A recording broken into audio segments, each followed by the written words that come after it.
கொத்தமல்லி சாதம். இது ஒரு லஞ்ச் பாக்ஸ் ரெசிபி. கிட்ஸ்க்கெல்லாம் ரொம்ப பிடிக்கும். வாங்க இதை எப்படி செய்கிறதுன்னு பார்க்கலாம். ஒரு மிக்ஸி ஜாரில் ஒரு கைப்பிடி அளவு கொத்தமல்லி எடுத்துகிட்டு 4லேருந்து 5 பல்லு பூண்டு, 2 துண்டு இஞ்சி சேர்த்துட்டு நல்லா நைஸாக அரைச்சி எடுத்துக்கலாம். ஒரு பேனில் ஆயில் விட்டு ஆயில் ஹீட் ஆனோடனே ஒரு பெரிய வெங்காயத்தை நீளமாக கட் பண்ணியிருக்கேன். அது கூட கருவேப்பிலை, 2 வரமிளகா சேர்த்துட்டு நல்லா ஃப்ரை பண்ணிக்கலாம். வெங்காயம் நல்லா ஃப்ரை ஆனதுக்கப்புறமா நான் 2 ஸ்பூன் அளவுக்கு வேர்க்கடலை சேர்த்திருக்கேன். அதுவும் நல்லா ஃப்ரை ஆனதுக்கப்புறம் நம்ம அரைச்சி வச்சுருந்த பேஸ்ட்டை சேர்த்திட்டு நல்லா மிக்ஸ் பண்ணிக்கலாம். நல்லா மிக்ஸ் பண்ணி கொடுத்துட்டு தேவையான அளவு உப்பு சேர்த்திட்டு நல்லா ஆயில் பிரிஞ்சு வர அளவுக்கு இதை நல்லா கொதிக்க விட்டுடலாம். இந்த மாதிரி ஆயிலெலாம் பிரிஞ்சு நல்லா சுண்டி வரணும்.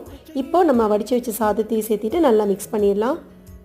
சாதத்தை நல்லா மிக்ஸ் பண்ணி விட்டதுக்கப்புறமா 1 ஸ்பூன் அளவுக்கு நெய் விட்டுட்டு லிட் க்ளோஸ் பண்ணி லோ ஃப்ளேமில் ஒரு 5 மினிட்ஸ் வச்சா சாப்பாடு நல்லா மலர்ந்து வந்துடும்.